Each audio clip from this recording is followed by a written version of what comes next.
வக்கீல் வாய்ஸ் நேயர்களுக்கு வணக்கம். தமிழகம் முழுவதுமே இன்றைக்கி வழக்கறிஞர்களுடைய போராட்டம் தீவிரமடைந்து கொண்டு இருக்கிறது அப்படின்றது எல்லாருக்கும் தெரியும். எதற்குன்னு பார்க்கும்பொழுது இந்த ஐபிசி, சிஆர்பிசி, எவிடன்ஸ் ஆக்ட் எல்லாம் கடந்த முறை ஆட்சியில் இருக்கும்போதே பாஜக என்ன பண்ணாங்கன்னா ஒரு டிராஃப்ட் பில்லை பாராளுமன்றத்தில் கொடுக்குறாங்க. பாராளுமன்றத்தில் கொடுத்து அந்த பில் அக்செப்ட் பண்ணப்படுகிறது. ஏன்னு கேட்டால் பெருவாரியான எம்பிக்கள் அவங்ககிட்ட இருக்காங்க, ஆட்சி அவங்ககிட்ட இருக்குது அப்படின்னும்போது ஏற்கனவே ஒரு பிரச்சனை இருந்துச்சு. என்ன கேட்டால் விவசாயிங்க அந்த விவசாய சட்டங்கள் கொண்டு வரும்போது கூட என்ன கேட்டிங்கன்னா விவசாயிகள் மாபெரும் போராட்டத்தை முன்னெடுக்கிறாங்க. பஞ்சாப், ஹரியானா அந்த சைடு உங்களுக்கு டெல்லியிலிருந்து டெல்லிக்கு வரக்கூடிய பிரதான சாலைகள்லாம் முடக்கப்பட்டுச்சு. டிஃப்ரெண்ட்டான வேலை விவசாயிகள் வரக்கூடாது அப்படின்னு சொல்லி அங்கே தடுப்புகள் அமைக்கப்பட்டிருந்துச்சு. அந்த கிசான் நிர்வாகிகள், அந்த கிசான் அமைப்பை சார்ந்தவர்கள்லாம் என்ன கேட்டிங்கன்னா பல்வேறு கோரிக்கைகள்லாம் வச்சாங்க. அந்த குறைந்தபட்ச ஆதார விலைக்கு எங்களுக்கு ஒரு நியாயம் கிடைக்கணும், குறைந்தபட்ச ஆதார விலையை நிர்ணயிக்கணும் அப்படின்னு சொல்லிட்டு என்ன பண்ணால் பெரிய அழுத்தத்தை எல்லாம் கொடுத்தாங்க. இருந்தாலும் பல்வேறு கட்ட பேச்சுவார்த்தைகள் நடைபெற்ற பிறகு என்ன பண்ணாங்கன்னா அந்த ஒரு மாசான 1000க்கும் மேற்பட்ட விவசாயிகள் இறந்து போனாங்க. அந்த போராட்டத்தின் போது உடல் பலவீனத்தினாலேயும் அவங்க என்ன கேட்டிங்கன்னா அங்கேயே தங்கியிருந்ததுனாலையும் அவங்களுக்கு என்ன கேட்டிங்கன்னா இறந்து போனாங்க. அப்படி ஒரு சூழல் இருந்துச்சு. அப்போ மத்திய அரசு இன்றைக்கும் அதில் ஒரு சில குளறுபடிகள் இருக்குன்ட்டு அங்கங்கே போராட்டங்கள் நடைபெற்று கொண்டு தான் இருக்குது. ஆனால் அது நமக்கு மீடியா வழியாக வெளிச்சத்துக்கு வராத ஒரு சூழல். அங்கே இருக்கிறவருடைய நண்பர்கள் யாராவது ஒரு சிலர் சொல்லும் போது நம்ம அதை கேள்விப்பட்டுக்கிறோம்.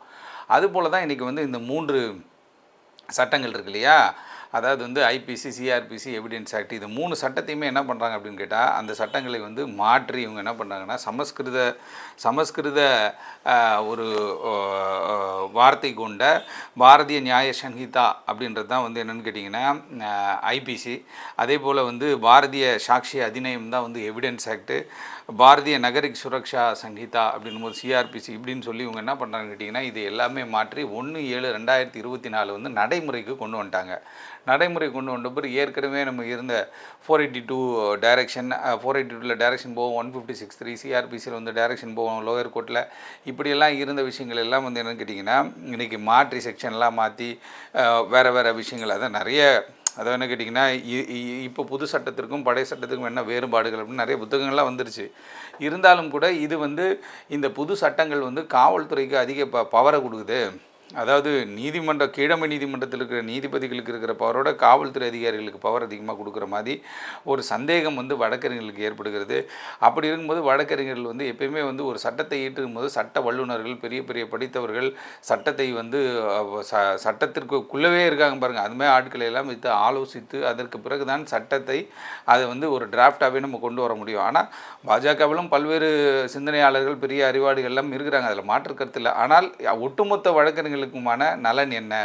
இப்போ வழக்கறிஞர் பாதுகாப்பு சட்டம்ன்றத ஒரு முக்கியமான ஒரு விஷயம். அந்த சட்டத்தை மத்திய அரசே கொண்டு வரலாம். ஆனால் என்ன பண்ணுறா மாநில அரசுகள் அதை கொண்டு வர்ற ஒரு சூழல் தான் இருக்குது. இன்றைக்கி ராஜஸ்தானில் வழக்கறிஞர் பாதுகாப்பு சட்டம் இருக்குது, ஒரு சில மாநிலங்களில் பாதுகாப்பு சட்டங்கள் இருக்குது. ஆனால் தமிழகத்தில் அப்படி ஒரு பாதுகாப்பு சட்டம் இல்லை. அப்படி ஒரு சட்டமும் கொண்டு வர வேண்டிய ஒரு சூழல் இன்றைக்கு ஏற்பட்டிருக்கு. ஏன்னா தொடர்ச்சியாக வழக்கறிஞர் மீதான தாக்குதலை நம்ம கேள்விப்பட்டிருக்கோம்.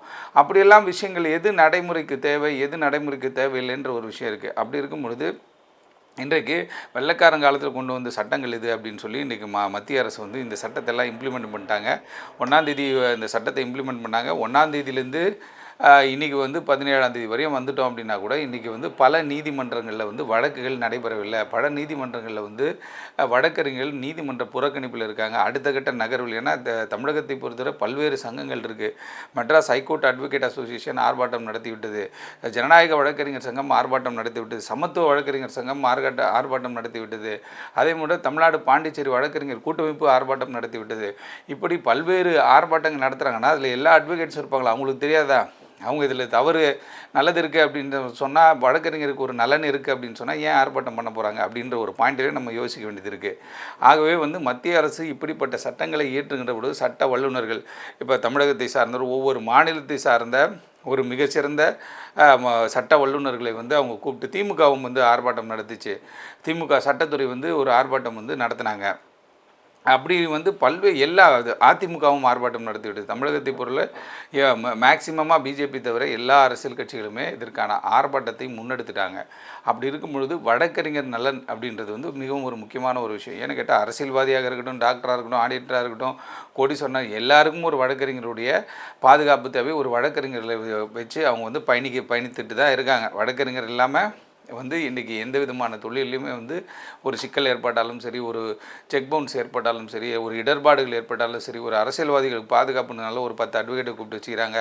அப்படிலாம் பண்ணும்பொழுது, ஆனால் வழக்கறிஞர் நலன்னு வரும்பொழுது பார்க்கும்போது எல்லாரும் பேக் போயிடுவாங்க. அதுக்கு பிறகு நம்ம என்ன பண்ணோம், போராட்டம், ஆர்ப்பாட்டம் அப்படியே போயிட்டே இருக்க வேண்டிய ஒரு சூழல் ஏற்படுது. ஆகவே இந்த 3 சட்டங்கள் புதிதாக கொண்டு வந்த சட்டங்களிலே எங்களுக்கு வந்து திருப்தி இல்லை. இந்த 3 சட்டங்களுமே வந்து எங்களுக்கு வந்து ஆதரவாக இல்லை.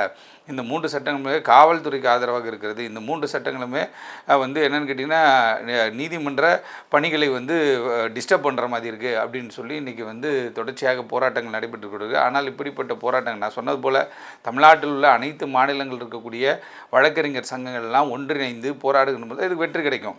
அங்கொன்று இங்கொன்றுமாக 10 சங்கத்தை வச்சுக்கிட்டு 10 சங்கமும் 10 நாளைக்கு ஒரு வாட்டி தனித்தனியாக போராட்டம் பண்ணும்பொழுது எந்த ஒரு வெற்றியும் கிடைக்க போகிறதில்ல.